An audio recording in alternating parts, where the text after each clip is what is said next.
রাজধানীতে ভূমিকম্প অনুভূত হয়েছে। রোববার বিকেল ৫টা ১১ মিনিটে এ ভূমিকম্প অনুভূত হয়।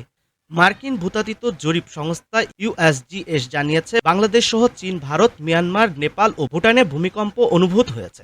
রিক্টার স্কেলে এ মাত্রা ছিল ৫.৯।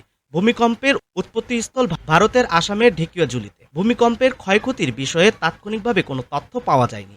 রাজধানীর বাইরেও দেশের বিভিন্ন জায়গায় এ কম্পন অনুভূত হয়েছে। ভূমিকম্পে কেঁপে ওঠে সিলেটও। আজ বিকেল ৫টা ১৩ মিনিটের সময় এ কম্পন অনুভূত হয়েছে।